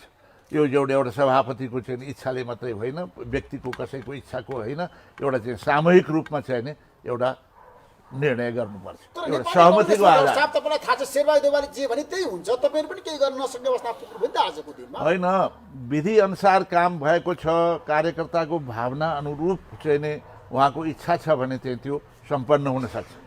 तर विधानको विपरीत अनि त्यस्तै विधिको विपरीत अनि कार्यकर्ताको भावना अरू साथीहरूको चाहिँ भावनाको विपरीत भयो भने त्यो लागू हुन सक्दैन। त्यसकारण एउटा सहमति निर्माण गरेर चाहिँ नि अगाडि बढौँ भन्ने हामी सबको भनाइ हो। त्यसमा सहमति हुन सकेन, पार्टी सभापतिले पिले लिएर जानु भएको छ नि त अहिलेको अवस्थामा। सुन्नु न, अलिकति विवादास्पद कामहरू चाहिँ केही भइरहेका छन्, त्यसमा हामीले आपत्ति पनि गरेको छौँ। त्यसलाई चाँडो सुधार गरौँ, चाँडो तिनमा चाहिँ नि एउटा समाधान गरौँ। त्यसपछि चाहिँ नि एउटा सहमतिको आधारमा चाहिँ नि पार्टी अगाडि बढ्नुपर्छ। पार्टीमा एकताको आवश्यकता छ, किनभने हामी अहिले प्रतिपक्षमा छौँ। त्यसकारण चाहिँ नि अब जो सत्ताधारी पार्टी छ त्यसको खिलाफमा, त्यसको विरुद्धमा भोलि डल्नलाई हामी सबै एक हुनुपर्छ, एक भएर जाउँ भन्ने हामी सबको विचार छ। हामी सबको चाहिँ आवाज त्यही छ। कांग्रेस पार्टी गुटै गुटमा अगाडि बढेको छ, परिणत भएको छ। आज कतिवटा गुट छ मलाई बताउनुहोस् त डाक्टर। सुन्नु न, अब यो गुटमा म गुटमा विश्वास गर्ने मान्छे होइन, तपाईँहरू नै इन्टरप्रिटेसन गर्नुहोस्। म गुटमा विश्वास गर्ने होइन, एक हुन्छ गुट त बनाइराखेका छन् मान्छेको चाहिँ नि गुट। हामी गुटभन्दा माथि हुनुपर्छ, म पनि गुटभन्दा माथि हुनुपर्छ। अब कुनै पनि चाहिँ नि इस्युजको आधारमा, विषयको आधारमा धारणा बनाउने हो, गुटको आधारमा धारणा बनाउने होइन। विधि अनुरूप हामी सबै विधि अनुरूप हामी अगाडि बढ्नुपर्छ, विधान अनुरूप अगाडि बढ्नुपर्छ। विधिको शासनमा विश्वास गर्ने डेमोक्रेटिक पार्टी नेपाली हो, नेपाली काङ्ग्रेस हो। त्यसकारण विधि अनुरूप अगाडि बढौँ, हाम्रा आदर्श अनुसार अगाडि बढौँ भन्ने कुरो हो। गुटको आधारमा चाहिँ नि जानु हुँदैन भन्ने चाहिँ नि हाम्रो भनाइ। नेतृत्वमा तपाईँको जुन शक्ति सङ्घर्ष छ नि त्यसैले गर्दा कांग्रेस कमजोर भयो नि डाक्टर रामशर्मा। सुन्नु, अलिकति काङ्ग्रेसमा चाहिँ नि अलिकति गुटबन्दी भएको कारणले पनि काङ्ग्रेस अलिकति कमजोर भएको, गएको निर्वाचनमा चाहिँ नि अलिकति हामी त्यति सफल हुन नसकेको कारण चाहिँ नि विभिन्न कारणमध्ये एउटा कारण के हो भने चाहिँ नि व्यवस्थापनको कमजोरी हो। व्यवस्थापनको कमजोरी हो, नेतृत्वका कमजोरीहरू पनि छन्, अलिक गुटबन्दीका कारणहरूले पनि चाहिँ नि यो भएको। यसमा सुधार गर्नुपर्छ। यो पार्टीको आन्तरिक चाहिँ नि झगडाको बारेमा म यो विवाद गर्न चाहन्न। हेर्नुहोस्, आरोप प्रत्यारोप छ कांग्रेस पार्टीभित्र। सुन्नुहोस् ऋषिजी, यी सबै आन्तरिक कुराहरू, आन्तरिकमा के छन्, अब सबै झगडा चाहिँ नि यो सार्वजनिक रूपमा चाहिँ नि हामी आन्तरिक विवाद चाहिँ नि म गर्न चाहदिनँ। किनभने कतिपय नेतृत्वले चाहिँ नि अलिकति विवादास्पद कामहरू गरेको छ, अलिकति विधिपूर्वक चाहिँ नि यो विधि अनुरूप कामहरू भएको छैन। त्यसमा हामीले चाहिँ नि पार्टीभित्रै यी आवाजहरू उठाइराखेको छौँ। त्यसको समाधानको पक्षमा हामी छौँ। अनि तपाईँले हस्ताक्षर गरेर पार्टी सभापतिलाई पत्र बुझाउँदाखेरि त्यो चाहिँ गुटको निर्देशनमा गुट होइन, यो जानिराख्नुहोस्, गुट होइन। हामी मैले भन्छु, सुन्नुहोस् न, धेरै यो तपाईँ जान्ने भएको कुरो गर्नुहोस्। म त के भन्छु भने गुटको आधारमा होइन, कुन कुन विषयमा कुन कुरो ठिक छ, कुन कुन विषयगत रूपमा कुरा उठेको, अब त्यसलाई गुटको आधारमा पनि कतिपयले इन्टरप्रिटेसन गर्लान्, व्याख्या गर्लान्, होइन विश्लेषण गर्लान्। तर इस्युजहरू, जुन जुन मुद्दाहरू, जुन जुन विषयहरू उठेको छन्, विषयको आधारमा चाहिँ नि ओपिनियन बनाएको हामीले। गुटको भन्दा पनि चाहिँ नि विषयको आधारमा चाहिँ बाहिर आयो 27 जनाले हस्ताक्षर गरेर पार्टी सभापतिलाई किन विरोध पत्र बुझाएको त डाक्टर साहब? अब यो कस्तो कुरा गर्नुहुन्छ तपाईँ चाहिँ नि? किनभने पार्टी अध्यक्षले नै इनिसिएटिभ लिनुपर्छ निर्णय गर्नको लागि। गलत काम भएको छ भने त पार्टी अध्यक्षलाई चाहिँ हाइलाइट गर्नुभयो, यो गलत हो, यो चाहिँ नियमको विपरीत हो, यो विधानको विपरीत हो, यो निष्पक्ष ढङ्गले अधिवेशन गर्नुपर्ने, अधिवेशनलाई चाहिँ नि प्रभाव पार्ने ढङ्गले यस्ता निर्णयहरू भए, यसलाई सुधार गरियो। सुधारको लागि, किनभने कमजोरी भयो भने सुधारको लागि आवाज त चाहिँ नि उठाउनुपर्छ। हामी सबैको कर्तव्य हो, जिम्मेवारी पनि हो। गुटे पछि उम्मेदवारी धमाधम घोषणा भएको छ। अब तपाईले नै बनाउनुस् को सभापति बन्ने। सुन्नुहोस् न, रामचन्द्र पौडेल, शशाङ्क कोइराला, शेखर कोइराला, अर्जुन सिंह केसी, कृष्ण प्रसाद सिटौला, प्रकाशमान सिंह, विमलेन्द्र निधि, शेरबहादुर देउवान तपाईँ पनि हो कांग्रेस। सुन्नु न, इच्छा त सबैको यो जानिराख्नुहोस्। उठ्ने को हो त्यसै बखतमा थाहा होला। मेरो पक्षमा पनि चाहिँ देशभरिका कतिपय चाहिँ नि कार्यकर्ताहरू, साथीहरू छन्। अब नेतृत्व लिनुको लागि चाहिँ तपाईँ नै उपयुक्त व्यक्ति हो। तपाईँ नै निर्विरोध रूपमा चाहिँ नि सहमतिको आधारमा चाहिँ नेतृत्व लिन सक्नु पनि हुन्छ। गुटभन्दा तपाईँ माथि उठ्न पनि सक्नुहुन्छ। तपाईँको इतिहास पनि लामो छ, अत्यन्त वरिष्ठ व्यक्ति पनि हुनुहुन्छ। त्यसकारण हिजोको योगदान पनि धेरै छ, सत्तामा पनि धेरै काम गर्नुभएको छ, अन्तर्राष्ट्रिय प्रतिष्ठा पनि छ। राष्ट्रको नेतृत्व गर्नु पनि सक्नुहुन्छ, पार्टीको नेतृत्व गर्नु पनि सक्नुहुन्छ। तपाईँ उठ्नुपर्छ भनेर चाहिँ नि मेरो पक्षमा पनि धेरै छन्। उठ्नको लागि म तयार पनि छ। तर उठ्ने नउठ्ने भन्ने कुरा त्यसै बखतमा चाहिँ निर्णय गर्ने निर्णय हुन्छ। जुन बेला चाहिँ नोमिनेसन फाइल गर्ने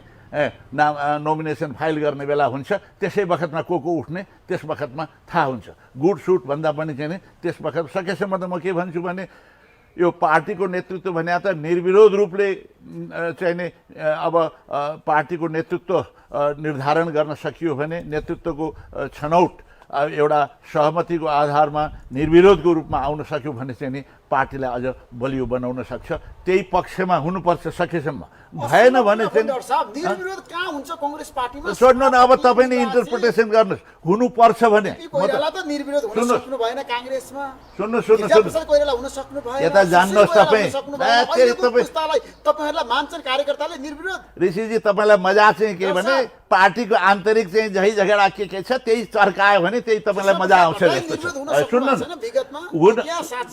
यति राम्रोसँग बुझ्नुहोस् निर्विरोध हुनु सबैभन्दा चाहिँ नै राम्रो चाहिँ त्यो हो भएन भने प्रतिस्पर्धा पनि हुन्छ सकेसम्म त्यो प्रिफरेबल बन्या आदर्शको चाहिँ नि त्यो भयो भने चाहिँ नि सकेसम्म मेरो चोइस चाहिँ नि त्यो हो भएन भने चाहिँ नि लड्नु पनि पर्छ म पनि लड्न तयार छु हैन प्रतिस्पर्धा गर्न सक्नुहुन्छ त्यो क्षमता छ तपाईसँग तागत छ मसँग तागत पनि छ क्षमता पनि छ चाहिँ नि मैले चाहिँ नि अब मेरो पक्षमा चाहिँ नि देशभरि धेरै समर्थकहरू पनि छन् जो विवेकको आधारमा गुट नभइकन एउटा विवेकको आधारमा चाहिँ नि नेतृत्व छान्ने हो भने धेरैले भन्छन् तपाईँ नै चाहिँ उचित हो भनेर चाहिँ नि मेरो पक्षमा पनि धेरै छन् त्यसकारण सम्भावित उम्मेदवार म पनि छु मेरो पक्षमा पनि धेरै साथीहरू उम्मेदवारी दिनुहुन्छ 14 महाधिवेशनमा सभापति फेरि मैले तपाईँ बुझ्नुहुन्न मैले गरेको कुरा उम्मेदवार को हुने भन्ने कुरो चाहिँ नि जब उम्मेदवार तय गरेर चाहिँ नोमिनेसन फाइल गर्ने बेला हुन्छ त्यस बखतमा थाहा हुन्छ को उम्मेदवार हो तपाईको चाहना छ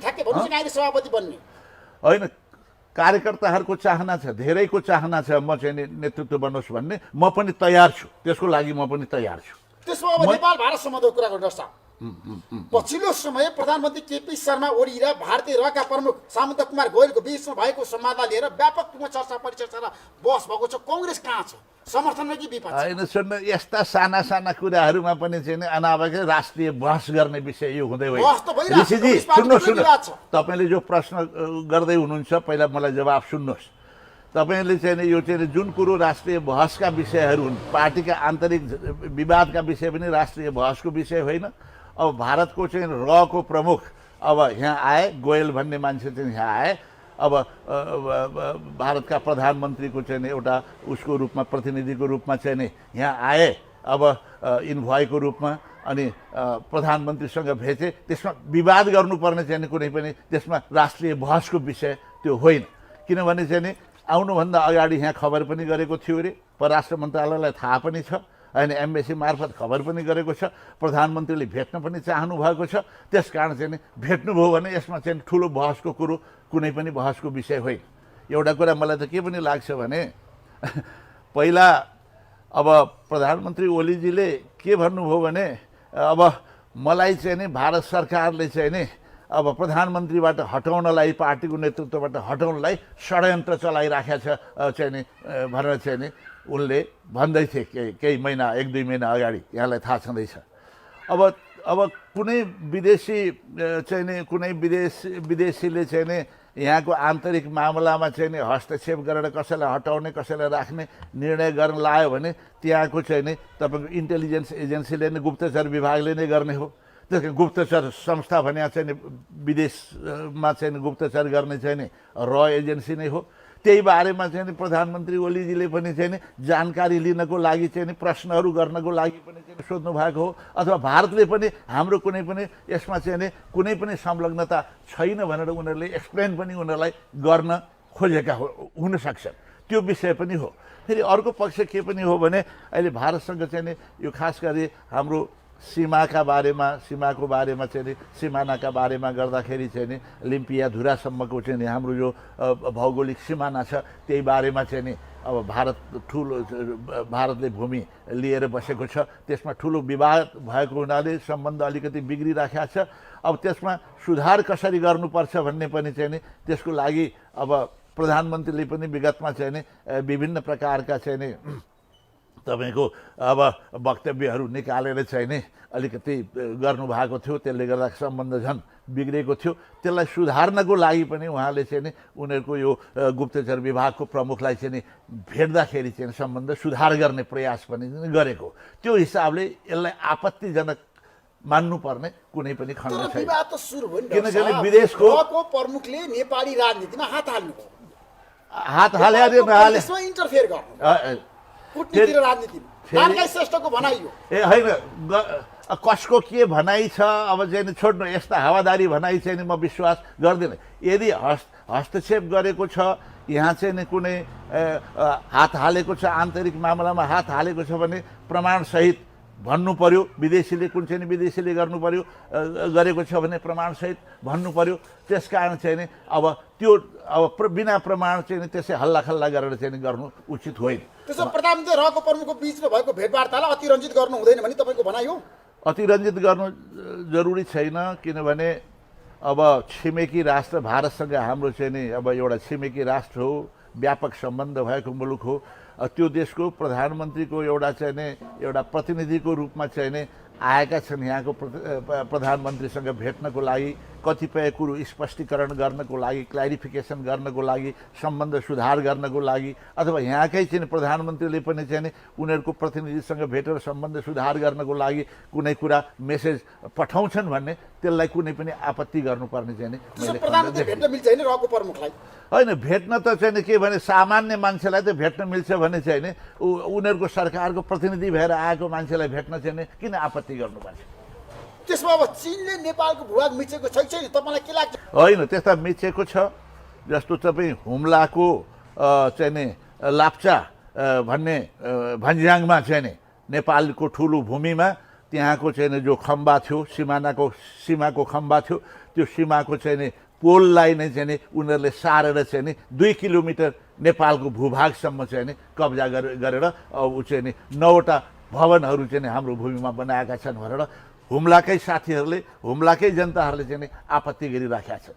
यो हुम्लामा मात्रै होइन, ठाउँ ठाउँमा विभिन्न ठाउँमा यो भूभागमा चाहिँ नि चीनले चाहिँ नि अतिक्रमण गरेको छ भन्ने चाहिँ नि विभिन्न ठाउँमा आरोपहरू आएको छ। विभिन्न मैले मिडियामा पनि देखेको छ। नेपालमै कान्तिपुरमा पनि आजभन्दा 2-3 महिना अगाडि चाहिँ नि लामो एउटा आएको छ। जस्तो गोर्खामा पनि, त्यस्तै गरेर चाहिँ नि तपाईँको दोलखामा, सिन्धुपाल्चोकमा, सङ्खुवा सभामा, त्यस्तै यस्ता विभिन्न ठाउँहरूमा चाहिँ नि नेपालको उत्तरी भूभागमा चाहिँ नि उत्तरी सिमानामा चाहिँ नि भारतले कतिपय चाहिँ नि सीमाका खम्बाहरू जो चाहिँ नि हिजो गाडिएका थिए ती खम्बाहरू नै सारेको। जस्तो गोर्खामा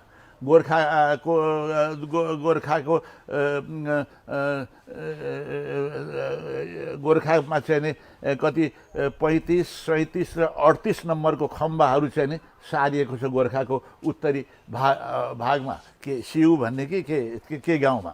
त्यस्तै गरेर चाहिँ नि सोलुखम्बुमा पनि चाहिँ नि 62 नम्बरको खम्बा चाहिँ नि अब हाम्रो भागतिर चाहिँ नि सिमानाको खम्बा ऊ चाहिँ नि त्यो सारिएको, रिप्लेस गरिएको छ।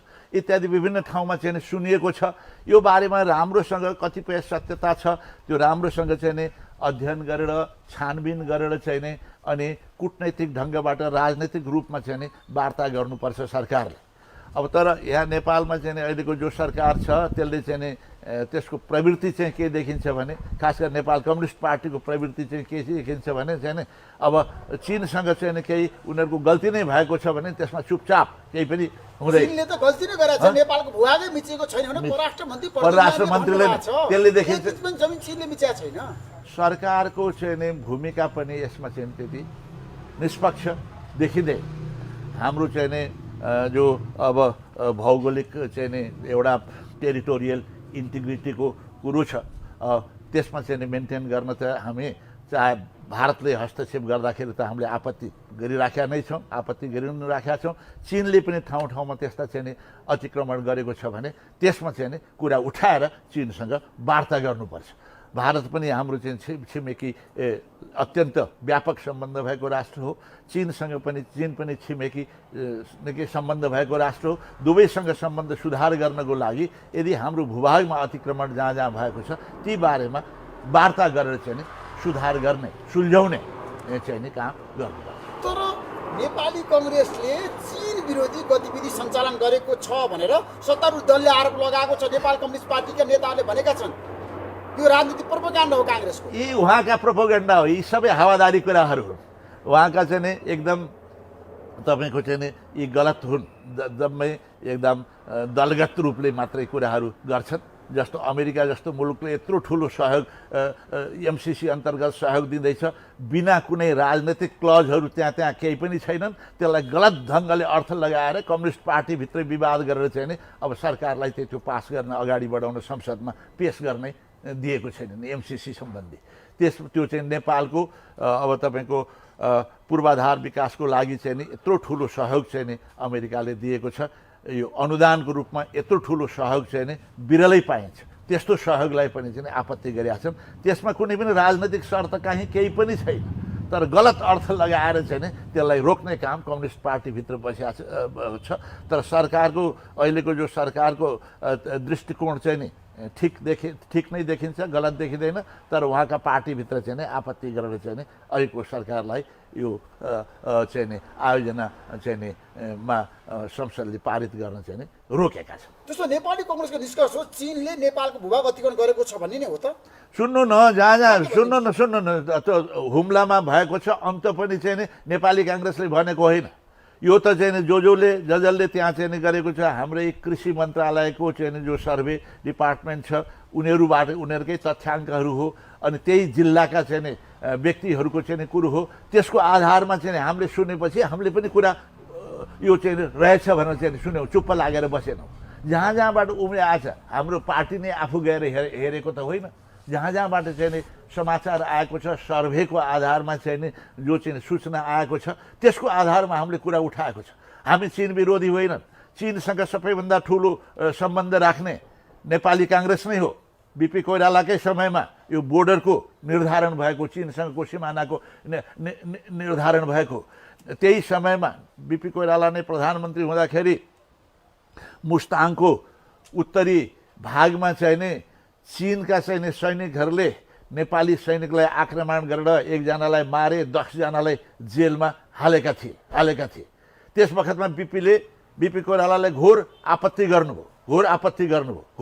गरेर चाहिँ नि यो अतिक्रमण भयो। भर्खरै हाम्रो सीमाको निर्धारण भइसक्दा पनि चाहिँ नि यो चाहिँ अतिक्रमण चीनले गर्यो, आपत्ति गर्यो भनेर चीनका प्रधानमन्त्री चाउन लाईले त्यस बखतमा चाहिँ नि क्षमा माग्नुभयो र जो व्यक्ति मरेको छ अनि जो घाइते भएका छन् ती मेरो सिमानामा बस्ने नबुझ्ने मान्छेहरू नबुझ्ने चाहिँ सैनिकहरूले चाहिँ गलत काम गरेका रहेछन्। त्यसको लागि म क्षमा प्रार्थी छु र त्यसको लागि जो मरेको छ जो मारिएका छन् त्यसको क्षतिपूर्ति पनि गरिदिन्छु भनेर चाहिँ नि रकमले क्षतिपूर्ति पनि उनीहरूले गरे। त्यसै बखतमा जब चीनले चाहिँ नि अब चाहिँ नि त्यो घटना घटेको थियो भारतका प्रधानमन्त्री नेहरूले पार्लियामेन्टमा भाषण गर्नुभयो। नेपालमा अतिक्रमण गरिया रहेछ, नेपाललाई अतिक्रमण गरेको त चाहिँ नि भारतलाई अतिक्रमण गरेको सरह मान्दछु। त्यसमा भारतले चाहिँ नि त्यसमा चाहिँ नि नेपाललाई सहयोग गर्न तयार छ चाहिँ नि आफ्नो सिमाना चाहिँ नि को रक्षा गर्न भनेर भारतको प्रधानमन्त्रीले भनेपछि उसले चाहिँ नि बीपीले चाहिँ नि यहाँको पार्लियामेन्टमा बोल्नुभयो। अहिले चाहिँ नि त्यत्रो अतिक्रमण चाहिँ नि नेपालमा चाहिँ नि बोर्डर माथिको खतरा छैन। चीनले गल्ती गरे पनि मैले आपत्ति उठाएको छ, अतिक्रमणको छैन। हामी संयुक्त राष्ट्रसङ्घको सदस्य बनिसकेको छौँ। त्यसकारण चाहिँ नि नेपालमा हाम्रो सिमानामा चाहिँ अतिक्रमण भयो भने पहिला त्यो संयुक्त राष्ट्रसङ्घमा नै चाहिँ नि हामीले यो उजुर गर्छौँ। त्यसकारण चाहिँ नि हाम्रो चाहिँ नेपालको आग्रह नभइकन चाहिँ नि कुनै पनि विदेशीले हामीलाई सहयोग गर्नु जरुरी छैन भनेर चाहिँ नि नेपालको प्रधानमन्त्री बीपी कोइरालाले त्यस बखतमा भनेपछि अनि चाहिँ नि नेहरूले चाहिँ नि अब नेहरूकोलाई पनि उनको पार्लियामेन्टमा सोधे नेपालको प्रधानमन्त्री बीपी कोइरालाले यसो भन्नुभयो के हो भन्दाखेरि ठिक हो उहाँले भन्नुभएको अब नेपालकै चाहना नभइकन चाहिँ नि हामी चाहिँ नि केही पनि गर्दैनौँ भनेर चाहिँ उहाँले भन्नुभयो। अब यसबाट त्यति मात्रै होइन, नेपालले नै प्रधानमन्त्री बीपी कोइरालाले त्यस बखतमा संयुक्त राष्ट्रसङ्घको महासभामा चाहिँ नि सम्बोधन गर्दाखेरि के भन्नुभयो भने त्यस बखतमा चीनको जनसङ्ख्याको सङ्ख्या 64 करोड थियो। 64 करोड भएको चाहिँ नि मुलुक 64 करोड जनसङ्ख्या भएको मुलुकलाई संयुक्त राष्ट्रसङ्घमा चाहिँ नि उचित स्थान दिइँदैन भने यो संयुक्त राष्ट्रसङ्घ नै विश्वव्यापी एउटा सङ्गठन, विश्वव्यापी चाहिँ नि अन्तर सरकारी अन्तर्देशीय यो विश्वव्यापी सङ्गठनको रूपमा चाहिँ नि मान्यता चाहिँ नि पाउन सक्दैन, किनभने त्यस बखतमा चाहिँ नि चीन र संयुक्त राष्ट्रसङ्घको सदस्य पनि थिएन, सेक्युरिटी काउन्सिलमा चाहिँ पर्मानेन्ट सिट चाहिँ नि ताइवानलाई दिएको थियो अमेरिकाको हस्तक्षेपले गर्दाखेरि, चीनको चाहिँ त्यहाँ अस्तित्व नै थिएन। त्यसकारण 60 करोडको चीनलाई नै उचित स्थान संयुक्त राष्ट्रसङ्घमा दिनुपर्छ। त्यस भएपछि मात्रै एउटा ग्लोबल एउटा इन्स्टिट्युसनको रूपमा संयुक्त राष्ट्रसङ्घको चाहिँ नि इज्जत हुन्छ, मान्यता प्राप्त गर्छ भनेर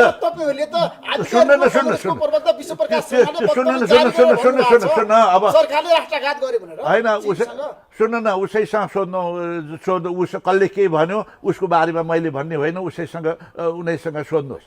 यसले के देखिन्छ भने चीन विरोधी भारत होइन, चीनसँग सम्बन्ध सुधार गर्ने, सिमानाको सम्बन्ध चाहिँ सिमाना निर्धारण गर्ने, त्यसपछि चाहिँ नि अब संयुक्त राष्ट्रसङ्घमा चीनको पक्षमा चाहिँ सशक्त रूपले बोल्ने लगायतका विभिन्न कामहरू चाहिँ नि नेपाली काङ्ग्रेसले नै गरेको। नेपाली काङ्ग्रेस सरकारको नेतृत्व गर्दाखेरि चीनसँग जहिले पनि हाम्रो राम्रो सम्बन्ध छ।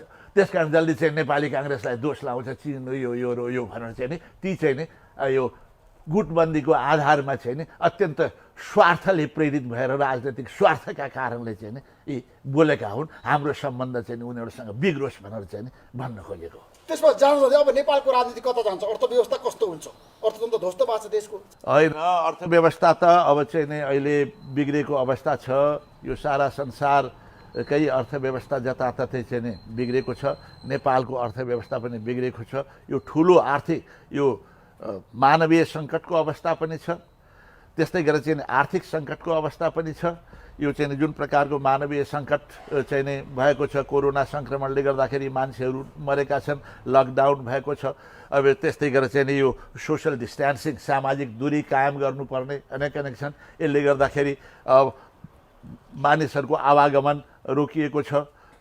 गुड्स एन्ड सर्भिसेस वस्तु र चाहिँ नि सेवाहरूको सर्भिसेस रोकिएको छ, पर्यटन रोकिएको छ, उद्योग धन्दा व्यवसायहरू पनि धेरै घटेका छन्। यसले गर्दाखेरि चाहिँ नि अब नेपालको अर्थव्यवस्था चाहिँ अहिले धेरै नोक्सान भएको छ। नेपालको मात्रै होइन, नेपाल बाहेक अरू मुलुकहरूको पनि सारा संसारमै अर्थव्यवस्था पछाडि परेको छ।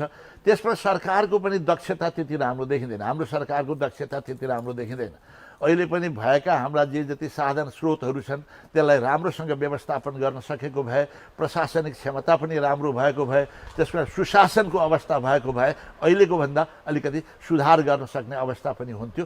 आगामी दिनमा सुधार होस्, सुशासन कायम होस् र चाहिँ नि अब खर्चको व्यवस्थापन राम्रोसँग होस्, भ्रष्टाचार दुरुपयोग जस्तै चाहिँ नि अब यो जथाभावी खर्च, प्रशासनमा बढी खर्च गर्न, सेवा सुविधाको लागि खर्च गर्ने, अब काम अब चाहिँ नि पुँजीगत खर्च नगर्ने, अब इत्यादि यस्ता खालका जुन गतिविधिहरू छन् त्यसलाई रोक्नुपर्छ, त्यसलाई सुधार गर्नु। Thank you so much doctor Ram Sharma, महत्त्वपूर्ण समय दिनुभयो। तपाईँलाई म धेरै धन्यवाद दिन चाहन्छु। हस्, नमस्कार। हस्, नमस्कार, मेरो पनि धन्यवाद। तपाईँ सुन्दै हुनुहुन्छ रेडियो NRN 99.1 सबैका लागि सूचना। हाम्रो बीचमा राष्ट्रिय प्रजातन्त्र पार्टीका अध्यक्ष डाक्टर प्रकाश चन्द्र लोहनी हुन्छ। डाक्टर साहब, तपाईँलाई म कार्यक्रम स्वागत गर्न चाहन्छु। धन्यवाद। अब नेपालको राजनीति कता जान्छ? सहमतितिर कि विमतितिर कि द्वन्द्वतिर कि अब विकास र समृद्धितिर? विकास र समृद्धितिर जाने त मैले लक्षण देखेको छैन। मैले तपाईँको बारम्बार भन्छु के भने म यो 2027 सालमा इटम्बहालमा ठुलो भाषण भएको थियो। त्यो बेलामा म त्यो बेलाको मान्य थिएँ र त्यो बेलाको राजनीति कस्तो छ भनेर मलाई सोधेको थिएँ कि त्यो बेला भन्दाखेरि मैले भनेको थिएँ लथालिङ्ग देशको भत्ताभुङ्ग चाला, जसले सक्ला उसले खाला भनेको अहिले एउटै मात्रै परिवर्तन गर्नुपर्ने छ। लथालिङ्ग देशको भत्ताभुङ्ग चाला, जुन पार्टीले सक्ला त्यही पार्टीले खाला। अब अहिले नेकपा भन्ने पार्टी चाहिँ नेकपाका मित्रहरू हुनुहुन्छ, उहाँहरूले वास्तवमा नेपालमा अहिलेसम्म नभएको भ्रष्टाचारको एउटा सीमा पुर्याइसक्नु भएको छ। देशमा अहिलेसम्म नभएको भ्रष्टाचार नेपालमा भएको छ। अहिले भएको छ। म तपाईँलाई एउटा सामान्य कुरा भन्छु के भने यो हवाईजहाज काण्डमा 5 अरब रुपियाँ भ्रष्टाचार भयो भनेर लेखा समितिले दिएको हो कि हो? र नेपाल सरकार अहिलेको प्रधानमन्त्रीज्यूको सम्माननीय प्रधानमन्त्रीज्यूकोबाट चलेको नेपाल सरकारले यसको बारे छानबिन गरेर 3 महिनाभित्र हामी प्रतिवेदन पेश गर्छौँ भनेर त्यो छानबिन कमिटी पनि घोषणा गर्यो। कमिटी घोषणा गरेर अध्यक्षको नाम पनि दियो, घोषणा गर्यो। तर त्यो अध्यक्षलाई कहिले चिठी पनि दिएन, त्यो कमिटी कहिले गठन पनि गरेन र त्यसलाई दबायो। म खास च्यालेन्ज गर्छु के भने यसले भ्रष्टाचार भएको छ र यो भ्रष्टाचारलाई संरक्षण नेपाल सरकारले गरेको छ भनेर मेरो च्यालेन्ज हो। तर प्रधानमन्त्री भन्नुभएको छ भ्रष्टाचार न्यूनीकरण गर्ने सफल प्रधानमन्त्री म हुँ भनेर। म भ्रष्टाचार गर्दिनँ र गर्न पनि दिन्न। र प्रधानमन्त्रीले स्पष्टमा भन्नुभएको छ म भ्रष्टाचारको बारेमा मुखमा पानी राखेर चपाएर बोल्ने मान्छे होइन। त्यही त, उहाँले पानी राखेर नचपाएर बोल्ने मान्छे, त्यो म तारिफ पनि गर्छु। खालि यति कुरा मात्रै गरिदिउँ, त्यो उहाँले भने हो कि त्यो 5 अरब रुपियाँ दाम भ्रष्टाचारको छानबिन गर्छु भनेर। कहाँ गयो पानी? कसले चपाउँदै हुनुहुन्छ? त्यो 5 अरब कसले चपायो? यसको नेपाली जनता जान्न चाहन्छन् कि तपाईँको। म एउटा टिपिकल मैले एक्जाम्पल दिएको तपाईँको। यस्ता त कति छन्, कति ओम्नी काण्ड होस् कि यहाँसम्म कि कोभिडको केसमा यत्रो राष्ट्रमा सङ्कट परेर लकडाउन 4 महिना 5 महिना हुँदाखेरि त्यसलाई पैसा कमाउने मौकाको रूपमा उहाँ